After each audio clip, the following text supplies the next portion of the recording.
नमस्कार दोस्तों, स्वागत है आज के इस नई वीडियो में। दोस्तों, आप हमारे थंबनेल और हमारे चेहरे की खुशी देखकर तो पता लगा ही लिए होंगे कि किस टॉपिक की वो बात करने वाले हैं। जी हाँ दोस्तों, टोला से वैकेंसी से भी बढ़िया एक वैकेंसी आ गई है बिहार में, जो कि बात कर रहे थे। अगर आप मैट्रिक पास है तो आप इसके लिए आवेदन कर सकते हैं। संपूर्ण जानकारी इस वैकेंसी के बारे में बताएंगे, तो चलिए देरी क्यों ना करते हैं वीडियो को स्टार्ट। वीडियो में आप एंड तक बने रहेगा। अगर आप मैट्रिक, इंटर, स्नातक पास है, बिहार में रहकर ही जॉब करना चाहते हैं, तो आपके लिए बहुत ही बढ़िया अपडेट वीडियो हो सकता है कि एंड तक देखेंगे तो आपको सारी जानकारी मालूम चल पाएंगी कि हाँ कहाँ पे वैकेंसी आई है, किस तरीके से आवेदन करना है। दोस्तों, चयन प्रक्रिया की बात करें तो इसमें डायरेक्ट भर्ती होने वाली है, तो तमाम जानकारी बताएंगे। तो चलिए वीडियो करते हैं स्टार्ट। वीडियो को आप लाइक कर दीजिएगा, क्योंकि आप लाइक नहीं करते तो हमें अच्छा नहीं लगता है। क्योंकि आपके लिए हम जो भी जिले लेवल पर वैकेंसी आता है, चाहे पूरे बिहार में जो भी वैकेंसी आता है, तो सबसे पहले जानकारी देते हैं। तो चलिए वीडियो करते हैं स्टार्ट। वीडियो में आप एंड तक बने रहेगा।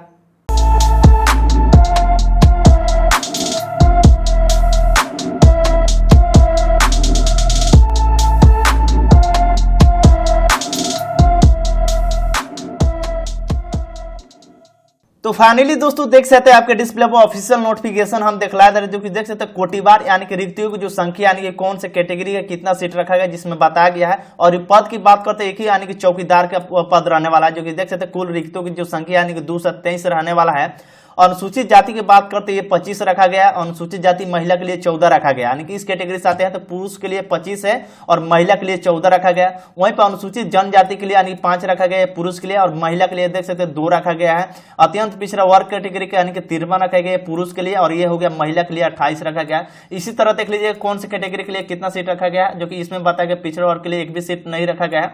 तो ये जानकारी हो गया। अब दोस्तों बताएंगे कि कहां से आपको आवेदन करना है, ऑफलाइन आवेदन होगा या ऑनलाइन आवेदन होगा। सबसे पहले वेतन स्तर के बारे में आप समझ लीजिएगा। वेतन स्तर यानी कि लेवल 1 का आपका मिलने वाला, यानी कि 25 से 27 हजार तक आपका सैलरी रहने वाला, यानी ये बहुत ही बढ़िया यानी कि जबरदस्त जॉब रहने वाला है। अगर आप मैट्रिक पास है तो आपके लिए जरूर आवेदन करिएगा इस वैकेंसी के लिए।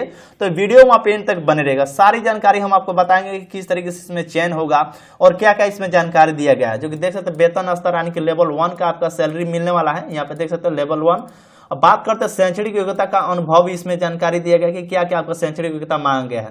तो शैक्षणिक योग्यता बताया गया कि न्यूनतम शैक्षणिक योग्यता 10वीं मैट्रिक अथवा समकक्ष, यानी कि मैट्रिक पास है तो आप इसके लिए आवेदन कर सकते हैं। मैट्रिक यानी समकक्ष, अगर ITI वगैरह किए हैं तो भी आप इसमें आवेदन कर सकते हैं। इंटरमीडिएट किए हैं तो भी आप आवेदन कर सकते हैं। तो वही जानकारी बताया गया है। बताया गया मान्यता प्राप्त बोर्ड से, यानी किसी भी मान्यता प्राप्त बोर्ड से अगर आप मैट्रिक पास है तो आवेदन कर सकते हैं। जैसे कि बिहार बोर्ड हो गया, CBSE बोर्ड हो गया, तो ये सब मान्यता प्राप्त बोर्ड है, तो आप इसमें आवेदन कर सकते हैं अगर इससे पास है तो मैट्रिक।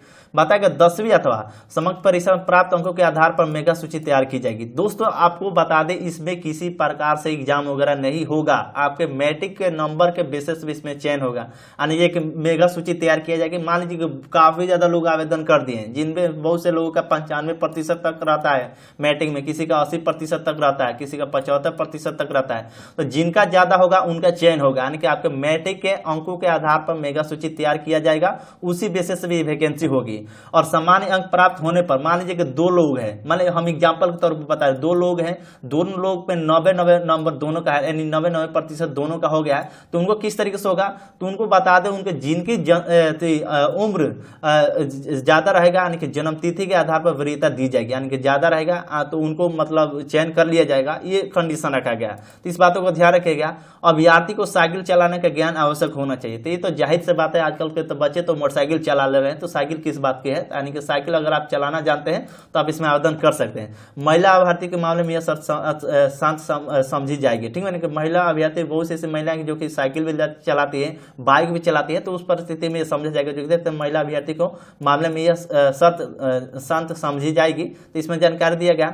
अब उम्र सीमा के बारे में समझ लीजिएगा, क्योंकि उम्र सीमा के भी बहुत ज्यादा मायने रखता है। अगर आप मैट्रिक पास कैंडिडेट थे तो उम्र सीमा समझिएगा कि 1/7/2024 को, यानी कि किस दिन की गणना किया जाएगा, तो 1/7/2024 से आपका डेट ऑफ बर्थ की गणना किया जाएगा कि आप कितने वर्ष के हो रहे हैं। कट ऑफ डेट निकाला जाएगा 1/7/2024 को, जो कि न्यूनतम आयु यानी कम से कम आपका आयु यानी 18 वर्ष होना चाहिए 1/7/2024 को। और कोटिवार अधिकतम आयु तय किया गया है। अलग अलग कैटेगरी के अलग अलग रहता है। जैसे मान लीजिए अनारक्षित वर्ग के पुरुष है, तो अगर आपका मैक्सिमम उम्र 37 वर्ष तक जाता है 1/7/2024 तक, तो भी आप आवेदन कर सकते हैं। अत्यंत पिछड़ा वर्ग पुरुष और महिला के लिए 40% दिया गया, अनारक्षित वर्ग के लिए दिया गया 40% महिला के लिए केवल, अनुसूचित जाति यानी SC/ST कैंडिडेट मेल फीमेल के लिए 42% दिया गया है। तो अगर आपको मैक्सिमम उम्र इस डेट को इतना भी जाता है तो आप आवेदन कर सकते हैं। ये तो आप समझ गए कि कितना सैलरी मिलेगा, अनुभव क्या है, उम्र सीमा क्या है। अब समझते हैं आवेदन प्रक्रिया। आवेदन प्रक्रिया भी बहुत मायने रखता है। आवेदन प्रक्रिया की बात करें तो त्रुटि रहित आवेदन पत्र सीधे निबंधित डाक स्पीड पोस्ट के द्वारा जिला नियोजन कार्यालय Arwal, block campus Arwal, pin code इतना के पते पर प्राप्त किए जाएंगे। दोस्तों इसको लेकर आवेदन प्रक्रिया ऑफलाइन ही होगा, ऑनलाइन आपको कहीं पे भी लिंक वगैरह नहीं दिया जाएगा, बल्कि आपको ऑफलाइन आवेदन करना है, डाक के माध्यम से या खुद आप अगर जाना चाहेंगे तो जा सकते हैं। आवेदन पत्र के 20/7/2024 को संध्या 5 बजे तक ही स्वीकार किए जाएंगे। ये भी आप ध्यान रखिएगा, यानी कि 20/7/2024 से पहले आपको भेज देना है, नहीं तो 20/7/2024 को डेट 5 बजे तक ही आवेदन स्वीकार किए जाएंगे। और निर्धारित तिथि समय के पश्चात आवेदन प्राप्त अगर नहीं होता है तो उस पर विचार नहीं किया जाएगा। तो ये भी आप ध्यान रखिएगा, 20/7 का इंतजार ना करेंगे, उससे पहले भी अगर आप इसमें योग्य हैं तो आवेदन कर सकते हैं। अब समझ गए, क्या क्या समझ गए आप, आवेदन कैसे करना है, उम्र सीमा क्या है, योग्यता क्या है और वेतन स्तर क्या है। अब समझते हैं दोस्तों आपको इसके लेकर शर्त और भी क्या क्या रखा गया है, क्या क्या जानकारी दिया गया। तो इसमें बताया गया आवेदन करने का शर्त दिया गया है, आवेदक द्वारा समय नियति प्रविष्टि के अधीन इंगित आरक्षण का दावा करने पर ही किसी परिस्थिति में आरक्षण का लाभ देय नहीं होगा। यानी कि आरक्षण अगर आपको लेना है तो उस परिस्थिति में आपको सारा डॉक्यूमेंट दिखाना पड़ेगा, तभी आपको आरक्षण का लाभ दिया जाएगा। नहीं तो अगर आप ये सारा डॉक्यूमेंट नहीं देगा तो आपको सामान्य कैटेगरी में रखा जाएगा, जो देख सकते हैं सामान्य यानी आरक्षित श्रेणी में रखा जाएगा। आवेदन पत्र में दावा किए गए आरक्षण श्रेणी में किसी भी परिस्थिति में परिवर्तन भी नहीं किया जाएगा। अगर आप दावा कर लेते हैं कि हम सामान्य श्रेणी में, तो उस परिस्थिति में आपका कोई भी सुधार वगैरह नहीं किया जाएगा। ख नंबर में बताया गया पिछड़ा वर्ग तथा अत्यंत पिछड़ा वर्ग के उम्मीदवारों के लिए राज्य सरकार द्वारा अधिसूचित अंचल अधिकारी द्वारा निर्गत जाति प्रमाण पत्र जिसमें क्रीमी लेयर में नहीं होने के उल्लेख हो मान्य होगा। अनुसूचित जाति अनुसूचित जनजाति श्रेणी के लिए अंचल अधिकारी द्वारा जाति प्रमाण पत्र ही मान्य होगा। अब ये क्या समझ है, देखिए पिछड़ा वर्ग से आते हैं या अत्यंत पिछड़ा वर्ग से आते हैं तो उम्मीदवारों के लिए राज्य सरकार द्वारा अधिसूचित अंचल अधिकारी द्वारा निर्गत जाति प्रमाण पत्र होना चाहिए और जिसमें क्रीमी लेयर में नहीं होने के उल्लेख हो मान्य होगा। ठीक है, जिसमें क्रीमी लेयर में नहीं होना है तो उस उल्लेख में मान्य होगा। अगर आप वहीं SC और ST कैटेगरी से आते हैं तो आपको जिला अंचल अधिकारी द्वारा यानी कि जो भी है जाति प्रमाण पत्र ही मान्य होगा। तो ये आप जाति प्रमाण पत्र बनवा लीजिएगा। अगर आप SC और ST कैटेगरी से आते हैं तो अंचल अधिकारी द्वारा जो भी जाति प्रमाण पत्र बनता है तो।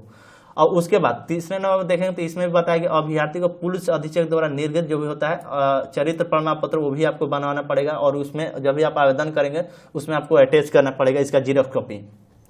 उसके बाद बताया गया सामान्य प्रशासन विभाग बिहार पटना के दिनांक संगीतना के 12/12/2016 के अनुसार राज्य के स्वतंत्रता है सुनानी जिन्हें केंद्र सरकार द्वारा पेंशन स्वीकृति है, पोता पोती नाती नतनी के नियुक्ति के 2% तक के आपको इसमें आरक्षण भी दिया जाएगा। अगर आप जो भी आपके अगर दादा दादी नौकरी वगैरह करते थे यानी केंद्र सरकार द्वारा पेंशन स्वीकृति होते हैं उसमें भी आपको 2% दे दी जाएगी।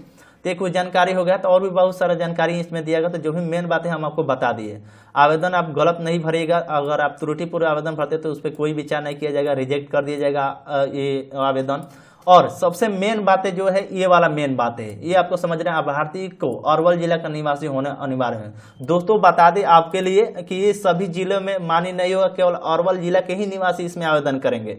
अगर आप अरवल जिला से आते हैं तो आप इसमें आवेदन करेंगे, वरना नहीं करेंगे। हो सकता है कि आपके जिले में आगे चलकर वैकेंसी आई तो उसमें हम तो अपडेट दे देंगे। तो फिलहाल ये जो नोटिफिकेशन है अरवल जिला के ही नोटिफिकेशन आ रहा है। अगर आप अरवल जिला से हैं तो आप इसमें आवेदन करेंगे, जो कि यहाँ पे देख सकते हैं राम विलास सिंह बनवा बिहार सरकार एवं अन्य यानी कि ओम जी इतना दिया गया। राम विलास सिंह बनवा बिहार सरकार अन्य में माननीय उच्च न्यायालय पटना द्वारा पारित न्यायाधीश के आलोक में अरवल जिला अंतर्गत चौकीदार के कुल 223 यानी कि रिक्त पदों पर नियमित नियुक्ति हेतु अरवल जिला के सुयोग्य उम्मीदवार से जिला नियोजन कार्यालय अरवल के माध्यम से आवेदन आमंत्रित किए जाते हैं। यानी कि केवल अरवल जिला के कैंडिडेट इसमें आवेदन करेंगे, जो कि चौकीदार का पद रहने वाला 223 पोस्ट पे वैकेंसी आई है, जो कि ये जानकारी देगा अलग अलग कैटेगरी वाइज।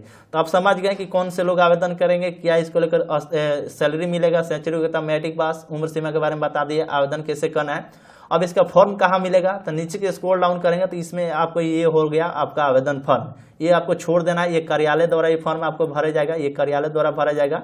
ठीक, उसके बाद यहाँ पे आपको फोटो चिपका देना, विज्ञापन संगीत आपको यहाँ से दिखाई रहेगा। आवेदक पद का नाम तो कौन, चौकीदार के पद के लिए आवेदन करें उसका नाम लिख देना चौकीदार।